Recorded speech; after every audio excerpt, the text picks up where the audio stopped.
जय श्री श्याम मित्रों, अपना अध्याय चल रहा था भूषण। उसमें बात हो रही थी शिवाजी की। तीन जो कवित थे वो हमने पढ़ लिए थे। बचे हुए जो दो कवित हैं वो दो कवित लेकर मैं आ चुका हूं। इन दोनों कवितों को देख लेते हैं। चौथा जो कविता है वो मैंने आपके सामने बोर्ड पर लिख दिया है। अब इसको पढ़ लेते हैं, कठिन शब्दार्थ पढ़ लेते हैं और फिर इसकी व्याख्या देख लेते हैं। देखिए, इंद्र जिमी जंब पर, बाढ़व जो अंब पर, रावण सैधंब पर, रघुकुल राज है, पौन वारी वाह पर, शंभु रति नहा पर, जो सहस्र बाहु पर, राम द्विज राज है, दावा द्रुम दंड पर, चिता मृग झुंड पर, भूषण वितुंड पर जैसे द्विज राज है, तेज तम अंश पर, कानह जिमी कंस पर, यो मलेच्छ वंश पर, शेर शिवराज है। इस प्रकार से इस पद को हमने पढ़ लिया है। अब इसके जो कठिन शब्दार्थ है वो कठिन शब्दार्थ देख लेते हैं ताकि व्याख्या करने में हमें ज्यादा परेशानी का सामना न करना पड़े। देखिए, इंद्र का अर्थ है यहाँ पर देवराज इंद्र से लिया गया है। जिमी जैसे, जंब पर जन्मासुर नामक राक्षस था, ठीक है। बाढ़व समुद्र में लगने वाली आग, ज्यों यानी जैसे, अंब पर जल पर, रावण जानते हैं सैदंब अहंकारी था, उसके ऊपर विजय किसने प्राप्त की थी? प्रभु श्री राम ने। पौन पवन या हवा, वारिवा है बादल, शंभु शिव, रति ना है कामदेव। रति उनकी पत्नी का नाम है, ठीक है, पत्नी। जो जैसे, सहस्रबाहु राजा, राम परशुराम हो जाएगा यहाँ पर, द्विजराज ब्राह्मणों में श्रेष्ठ, दावा जंगल में लगने वाली आग, जंगल में, द्रुमदंड वृक्ष या वृक्षों के समूह को जलाकर राख कर देती है वो जब आग लगती है जंगल में। मृग झुंड पर हरिणों का समूह है। भूषण कवि का नाम है यहाँ पर भूषण। भूषण का अर्थ गहने भी होता है, ठीक है, लेकिन यहाँ पर कवि का नाम है। वितुंड हाथी, जैसे द्विजराज सिंह है। अब यहाँ पर जैसे शब्द आया है तो जैसे के आधार पर हम इसमें उपमा अलंकार मान लेंगे, उपमा अलंकार, ठीक है। तेज प्रकाश, तम अंधकार, अंश पर किरणों का, कान है कृष्ण, जिमी जैसे, कंस पर, ठीक है। कंस का नाम तो आपने सुना ही है। उसका वध किसने किया था? भगवान श्री कृष्ण ने। यो ऐसे, मलेच्छिन अत्याचारी मुगलों, वंश पर पूरे का आता जाएगा आतंकित करने वाले, ठीक है। शेर शक्तिशाली, शिवराज शिवाजी। इस प्रकार से इसके कठिन शब्द आते हैं। अब यहां पर देख लेते हैं अनुप्रास अलंकार, तो इसमें है ही, नाद सौंदर्य है, और पहला दूसरा पूरा जो भूषण का पाठ है उन सभी कवितों में वीर रस की छटा देखने को अपने को मिलती है, ठीक है। और उपमा इसमें अलंकार है। भाषा कौन सी थी? भाषा पहले बता चुका हूं आपको, ब्रिज भाषा, ब्रिज भाषा, ठीक है। अब देखिए इसकी व्याख्या क्या है। इस कवित में जो कवि भूषण है वह है भूषण शिवाजी के आतंक को अनेक उदाहरण देकर इस कवित के माध्यम से समझा रहे हैं कि शिवाजी का आतंक किस प्रकार से मुगलों के ऊपर छाया हुआ है और मुगल है वो किस प्रकार से शिवाजी से डरे हुए हैं।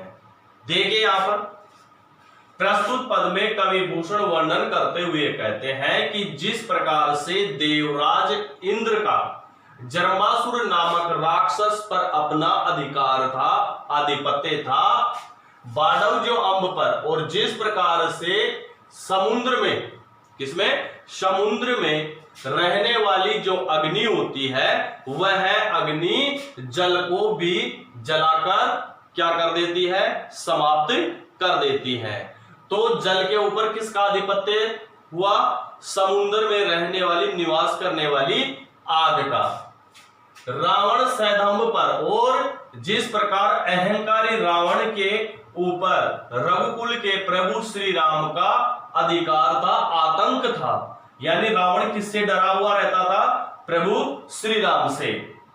पवन वारी वहां पर, और जिस प्रकार से बादलों के ऊपर हवा का अपना आधिपत्य होता है, जैसे ही हवा चलती है बादल क्या हो जाते हैं? चारों ओर बिखर जाते हैं। तो किसका दबदबा रहा बादलों के ऊपर?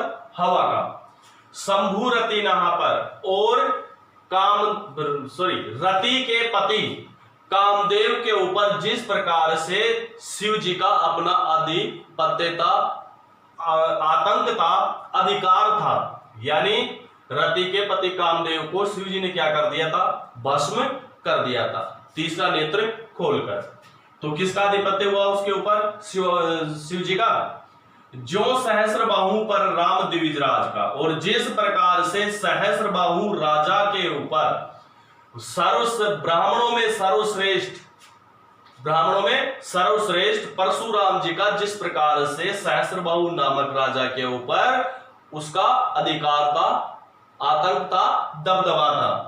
दावा द्रमदुंड पर, और जिस प्रकार से जंगल में लगने वाली आग का जिस प्रकार से वृक्षों के समूह पर अपना आधिपत्य होता है, यानी जंगल में लगने वाली आग होती है, वह आग क्या कर देती है?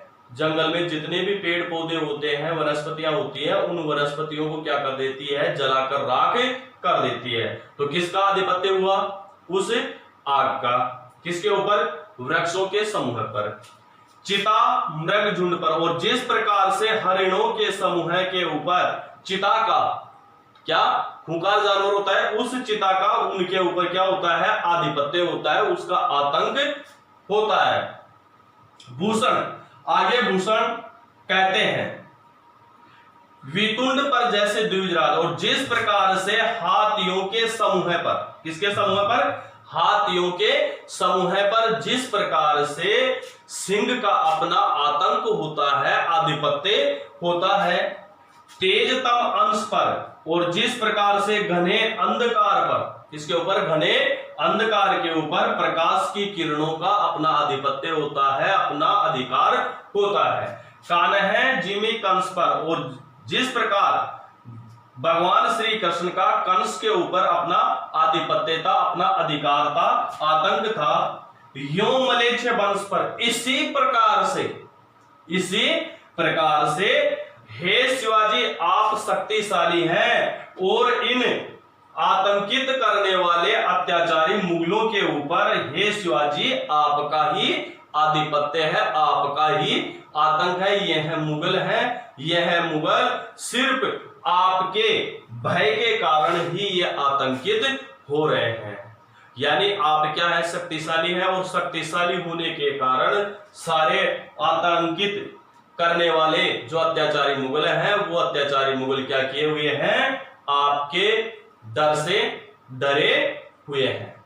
इस प्रकार से इसकी व्याख्या हमने यहां पर देखी है। अब जो बचा हुआ कवित्व है उसकी व्याख्या हम यहां पर और देख लेते हैं। देखिए छठा कवित्व क्या है यहां पर?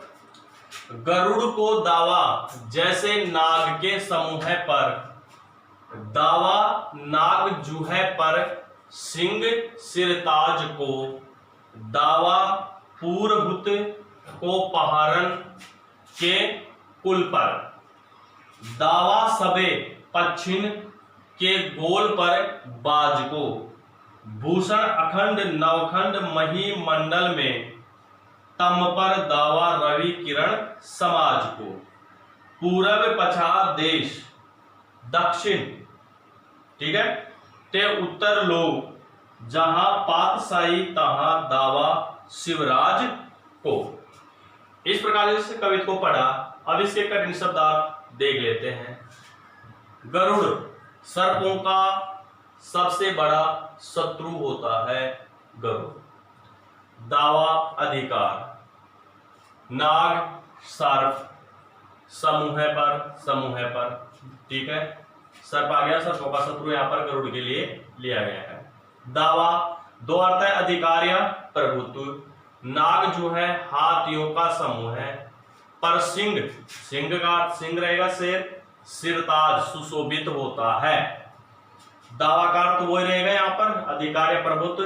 पुरहुत इंद्र को पहारन पर्वतों के कुल वंश समूह पर। दावा सबे पंचने पक्षियों के समूह है, ये गोल का आता गया पक्षियों के गोल समूह पर।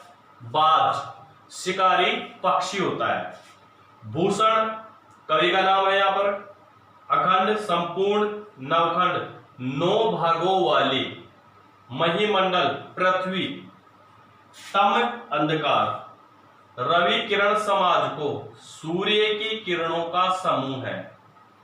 पूरब पूरब हो जाएगा पश्चिम पश्चिम। देश देश दक्षिण दक्षिण का अर्थ हो जाएगा दक्षिण दिशा। टेकार हो जाएगा से, टेकार हो जाएगा से दक्षिण से उत्तर तक। उत्तर लोकार दे रखा तक। जहां पातशाही जहां जहां औरंगजेब का शासन है, राज्य है, सीमाएं है, तहां वहां दावा प्रभुत्व शिवराज शिवाजी को, वहां वहां शिवाजी का ही आधिपत्य है, शिवाजी का ही आतंक है। अब देख लेते हैं उपमा, इसमें अलंकार है पूरा कवित्व में। वैसे तो जैसे आ गए यहां से स्टार्ट है, ठीक है। अनुप्रास वीर रस है पांचों कवित्वों में। वीर रस के साथ हमेशा काव्य का गुण कौन सा चलता है? ओज गुण चलता है। भाषा पहले बता चुका हूं, ब्रज भाषा है, ठीक है। अब देखते हैं इसकी व्याख्या। व्याख्या इसकी क्या है? यहां जो ये कवि दिया गया है, इस कवित्व में कवि भूषण है वह शिवाजी के आतंक और उसके अधिकार का, उसके दबदबे का यहां वर्णन कर रहे हैं और अनेक उदाहरण देकर वह हमें समझा रहे हैं कि किसका किसके ऊपर आधिपत्य है, कौन किसके ऊपर विजय प्राप्त करता है और कौन किससे पराजित होता है और हमेशा उससे डरा हुआ रहता है और उनमें शक्तिशाली कौन होता है। वो सारे उदाहरण हमारे को यहाँ भूषण ने इस कवित्व के माध्यम से दिए हैं।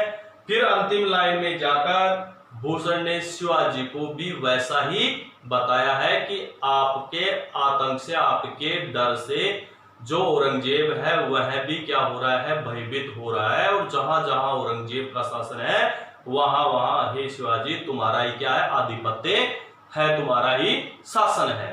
तो देखिए क्या है, प्रस्तुत पद में कवि भूषण वर्णन करते हुए कहते हैं कि जिस प्रकार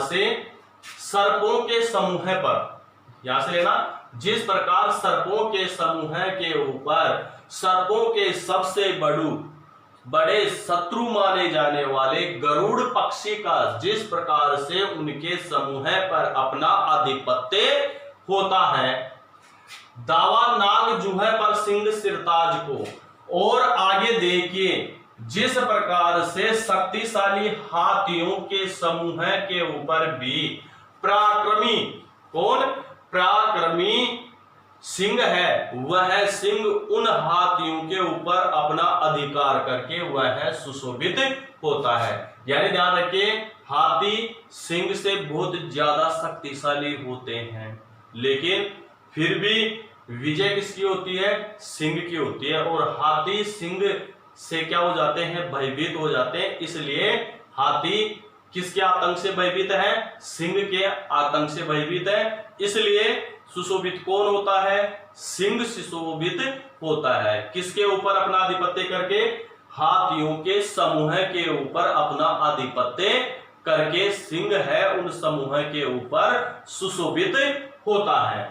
दावा परहूत को पहाड़न के कुल पर, और जिस प्रकार से पहाड़ों के वंश पर, समूह पर, जिस प्रकार से देवराज इंद्र का, उन पर्वतों के ऊपर देवराज इंद्र का अपना आधिपत्य होता है, अपना अधिकार होता है, अपना दबदबा होता है। दावा सबे पंछिन के गोल पर बाज पक्षी को, और इसी प्रकार से पक्षियों के समूह के ऊपर जिस प्रकार से शिकारी पक्षी बाज का अपना आधिपत्य होता है, अपना अधिकार होता है। भूषण आगे वर्णन करते हुए कहते हैं कि इस संपूर्ण पृथ्वी पर जो 9 भागों में बटी हुई है, इस संपूर्ण पृथ्वी पर अंधकार पर दावा रवि किरण को, जिस प्रकार से इस पूरी संपूर्ण पृथ्वी जो 9 भागों में बटी हुई है, इस पृथ्वी पर जब अंधेरा छा जाता है, अंधकार छा जाता है, तो उस अंधकार के ऊपर जिस प्रकार से सूर्य की किरणों का समूह है वो अपना आधिपत्य जमाता है, अपना अधिकार जमाता है, और अंधकार सूर्य की किरणों से क्या हो जाता है, दूर चला जाता है।